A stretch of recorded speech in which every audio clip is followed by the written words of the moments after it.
d'exprimer l'écriture? Ça me permet d'exprimer, à la base c'était pour les moments les plus durs. Je m'évadais par l'écriture puis tout. Puis à ce temps aujourd'hui, j'aime ça, communiquer des messages aux personnes à travers ce que j'écris. À la base, je m'inspire beaucoup de ma vie. Je m'inspire de mes amis, des gens qui m'entourent, de ce qui se passe. Puis ensuite, je compose avec ça. Soit un événement marquant, quelque chose que les gens vont me baser. Je peux aller dans le fantastique avec quelque chose de réel. Puis ça va donner ce que ça donne. Au départ, c'est que j'avais pas d'inspiration. Moi, quand j'écris, il faut que j'aie d'inspiration. Après ça, j'avais commencé un texte que ça ne fitait pas avec ce que je voulais dire. Moi, je voulais passer un message important avec mon écriture. Fait que ça marchait pas. Fait qu'il a fallu que ma prof m'encourager. Fait qu'en m'encourageant, j'ai finalement décidé, gars, je fonce, puis ça a valu la peine. Qu'est-ce que tu as retiré de cette expérience-là? Qu'il faut pas abandonner. Faut continuer, faut pas abandonner. C'est vraiment... Des fois, ça donne des bons résultats. Puis en même temps, ça me montre que je suis quand même capable de faire quelque chose de beau, parce que j'ai 3 romans d'écrits. Puis je suis quand même hésitante à le faire publier, à le faire corriger, etc. Puis là, ben, ça m'encourage à éventuellement le faire, oui. Donc, tes projets pour la prochaine année, ça serait? Peut-être pas la prochaine année, mais d'ici 5 ans, j'aimerais au moins trouver quelqu'un qui peut corriger un de mes romans, puis l'éditer, trouver un éditeur. Merci beaucoup, Elisabeth, et félicitations. Merci. Mon texte, dans le fond, je parle d'un vaisseau spatial, genre. Puis plus tu continues à avancer dans l'histoire, plus tu te rends compte que c'est mon école, dans le fond, parce que moi, je fais partie de l'OVNI, je fais pas partie de l'Orconan. Fait que, tu sais, plus ça va, plus tu te rends compte que le vaisseau, dans le fond, c'est pas vraiment un vaisseau, c'est l'école, puis tout ça, là. Ben, je voulais surtout faire connaître un peu plus mon école, là, parce que, tu sais, il y a pas grand personne qui connaisse OVNI comme... Tu sais, des fois, je dis que je vais à OVNI, puis j'ai l'impression de me faire regarder comme... C'est quoi ça, tu sais, fait que... Déjà là, ça va être... Le monde va un petit peu plus savoir ce que c'est OVNI. Écrire, c'est dur, là. Ben, pour moi, je trouve ça dur, puis... C'est pas facile quand t'as de la misère dans ton français, mais j'ai quand même été capable de faire un beau texte avec ça. Ben, je veux dire, comme tantôt, là, ce qui est vraiment une belle histoire, c'est... Il n'y en a pas vraiment de belle histoire, là, c'est la vie tout court qui est une belle histoire. Ouais. C'est ça. Qu'est-ce qui t'a donné envie de participer à nouveau au concours? Ben moi, en fait, j'avais vécu une première expérience. La première expérience, j'ai plus décidé de parler de moi, de mon parcours, parce que j'ai eu quand même un parcours assez difficile. Puis là, j'ai décidé de plus laisser aller mon imagination, d'aller vraiment dans mon style, plus d'écriture un petit peu.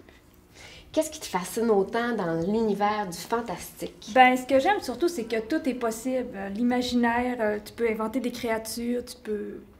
Il n'y a rien d'impossible, vraiment. Fait que c'est super plaisant d'aller là-dedans. Ben moi, ça me permet un peu de m'évader de ma vie réelle. Tu sais, des fois, tu vis des choses difficiles ou des choses compliquées. Puis moi, ça permet vraiment de m'évader, de laisser libre cours à mon imagination parce que je n'ai beaucoup, là. Merci beaucoup, Catherine, en espérant que tu vas participer à nouveau l'an prochain et félicitations pour ton beau texte. Merci beaucoup, à vous aussi, puis à l'année prochaine sûrement. On laisse faire. Oui, je reviens, c'est sûr. Merci, Catherine. Nous sommes maintenant avec Mme Monique Lapointe, qui en est à sa 2e participation au concours. Bonjour, Mme Monique. Bonjour. Cette année, votre inspiration a pris différents chemins. Quelle a été votre inspiration de base pour cette année, pour le Balcon des souvenirs? Bien, moi, je dois vous dire que je ne suis pas une écrivaine. Je m'assois, puis tout à coup, il y a une inspiration qui arrive et je suis l'inspiration. Comme cette année, je me suis inspirée de ma mère. Et à partir de ça, j'ai écrit un texte. Qu'est-ce qui vous a donné envie de vous inspirer de votre mère? Bien, c'est parce que je trouvais que c'était tellement beau, son histoire, ma mère a perdu mon père. Et puis, elle demeure à Alma. Puis, il s'est bâti le Saint-Jude, qui est juste aux côtés du cimetière. Puis, elle a choisi le balcon qui lui permet de voir mon père. D'où le titre « Le balcon des souvenirs ». Exactement. Par la suite, votre histoire a évolué. L'histoire, il y a des retours en arrière. Entre autres, ça se passe à Dakar, en Afrique. Oui. Comment a germé cette idée-là dans votre tête? Bien, moi, j'y suis déjà allée en Afrique et ma mère aussi. Puis je trouvais tellement que c'était un bel endroit. Puis moi, j'aime donner de la couleur à mon texte. Puis j'ai beaucoup aimé les endroits que j'ai visités. Puis je voulais mettre une petite touche aussi exotique. Puis étant donné que ma mère n'est pas noire, je trouvais que c'était une idée favorable pour relier le tout. Parce que déjà, mon titre s'était installé en moi, le balcon des souvenirs. Alors, je me suis dit, pourquoi pas? Donc, ça germe à partir d'un titre, puis tout prend forme par la suite pour vous? Oui, parce qu'au départ, c'est le titre qui est venu à moi, si on peut dire. Puis, à partir de ce titre-là, c'est certain que j'avais l'idée. Je savais la fin avant le début.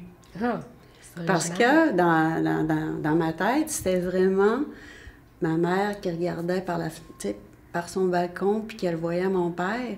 Mais il fallait un début. Puis, comme l'Afrique, c'est un pays très coloré, puis c'est ce qui a germé, puis qui a fait une histoire. On sent plusieurs passions dans votre texte, l'amour des mots, aussi la nostalgie du temps qui passe. Quel message vous diriez que vous vouliez transmettre par-dessus tout avec votre magnifique texte? Bien, la nostalgie, oui, parce que ma mère a 88 ans, qui va cette semaine. Puis c'était pour lui rendre hommage à elle, parce que c'est une grande érudite. Puis elle aime écrire aussi. Puis c'était pour rendre hommage aussi à mes grands-parents que je nomme dans ce texte. Puis c'était pour lui rendre un petit hommage, pour lui faire un petit velours. Votre texte devient un peu un balcon des souvenirs pour votre famille. Exactement.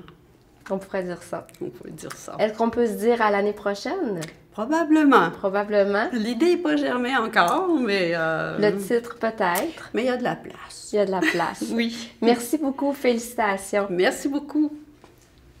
Mon texte parle de mon adaptation ici, à Saguenay. Je parle comme été difficile au début, ici à Chicoutimi. Parce que je parle beaucoup de la difficulté de déménager dans un autre pays et commencer à zéro. Donc, je sais qu'il va y en avoir beaucoup de personnes qui vont se reconnaître dans mon texte, mais savoir exactement qu'est-ce qu'ils pourraient aimer, je ne sais pas vraiment. Comme ça a été une bonne expérience, et comme parle d'une adaptation, comme je viens adapter ici, je pense que l'année prochaine, c'est la continuation de mon histoire. Je pense que oui, je vais essayer, même qu'il soit juste pour écrire et garder dans un coin de ma maison. Sinon, écrire, en général, moi, depuis l'âge de 9 ans que j'écris, j'ai une boîte pleine là, d'agenda que j'ai écrit chaque jour de ma vie. Écrire, c'est comme... on a toujours un bordel dans notre tête, de tout ce qui nous arrive dans notre vie. Puis écrire, c'est un peu comme ranger le bordel qu'on a dans notre tête. Fait que je trouve que c'est essentiel. Moi, même à ma fille, quand elle file pas, je dis « va écrire ». Va écrire. Ça fait du rangement dans notre tête. Mais moi, cette année, quand j'ai décidé de participer, j'ai pensé à la première fois que j'avais gagné à ma plus belle histoire. J'avais raconté ma vie. J'ai raconté des faits vécus, puis du drame, dans le fond. Là. Puis cette année, quand j'ai décidé de participer, j'ai décidé d'aller dans le plus léger. Je me suis dit, je vais raconter une histoire imaginaire, complètement dans le conte imaginaire. Puis je vais raconter rien de vécu. Fait que ça a été vraiment dans le léger. Mon histoire, c'est l'histoire d'un petit garçon qui sort de la fin de son école là, au mois de juin. Puis sa maîtresse donne des petites graines, des plantes à tous les élèves. Puis elle leur dit d'aller planter ça, puis que quand la saison va recommencer en septembre, d'apporter la fleur, parce que c'est toutes des fleurs différentes, les élèves qui vont avoir. Puis lui, le petit garçon, que je raconte, il explique, il demande à sa mère comment faire pour faire pousser cette plante-là. Puis il lui demande en disant, comment que tu m'as fait grandir, moi, maman? c'est comment tu me fais pousser, tu sais. Puis la mère, elle dit, moi, c'est parce que je t'ai donné beaucoup d'amour. Puis là, elle explique que je me suis occupée de toi. Quand je te couche, je te raconte des histoires. Je t'ai donné ton bain, je te berçais, je te faisais... Elle raconte toutes ces affaires-là. Puis le petit garçon, lui, il a sa graine, c'est ça qu'il fait tout l'été. Il la sort, il la mène au parc, il prend son bain avec, il la met en dessous de son oreiller, puis il fait tout ça. Fait qu'il se rend compte à la fin de l'été que sa graine n'a pas poussé. Puis tous ses amis à lui, ils ont poussé. Fait qu'il dit à sa mère, ça marche pas ton affaire, moi ma graine n'a même pas poussé, c'est pas vrai ce que tu m'as conté. Puis là, à la fin de l'histoire, c'est qu'elle explique qu'il y a une différence entre une graine puis un enfant, qu'on fait grandir une différence entre... Mais elle dit, lui il est triste, il dit, je pourrais pas amener ma graine à mon professeur. Elle dit, à la place d'amener une graine, elle dit, toi puis moi, on va écrire un livre. Puis on va raconter tout ce que tu as fait tout cet été avec ta graine. Puis toi, tous les élèves qui vont apporter une fleur, mais toi, le livre que tu vas apporter à ta maîtresse, elle ne va jamais le perdre. Il ne va jamais mourir. Les mots qu'on écrit dans un livre, ça se perd jamais. Tandis qu'une fleur, ça meurt. Fait que c'est à peu près ça, mon histoire. À chaque moment de ma vie, quand je file pas, même si je suis dans un cours, je vire mon cahier à l'envers et j'écris. J'écris tout le temps, tout le temps.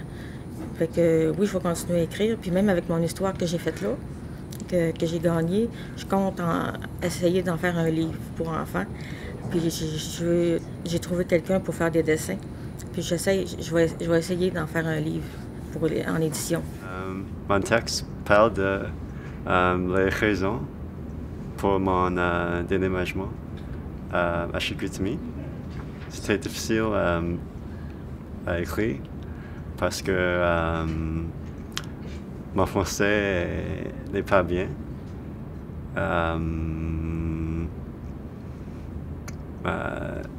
Mais c'était une bonne pratique pour apprendre le français. Et c'est très, très fun. J'espère que je peux inspirer les autres de déménager quelque part au Canada pour une bonne expérience comme la mienne. J'aime le fait que, dans le fond, mon histoire va rester pour toujours, qu'elle est avec moi, elle est là, Aris. Ça fait en sorte que mon grand-père est toujours là, dans le fond. C'est son histoire à lui, puis elle va rester là. C'est un peu ça. J'aime ça écrire, fait que j'ai adoré l'expérience. Qu'est-ce qui a fait que tu as choisi de faire un portrait et de ton grand-père en particulier? Qu'est-ce qui t'a amené vers ce choix-là? J'ai fait ce choix-là parce que, dans le fond, mon grand-père, il est atteint de la maladie d'Alzheimer.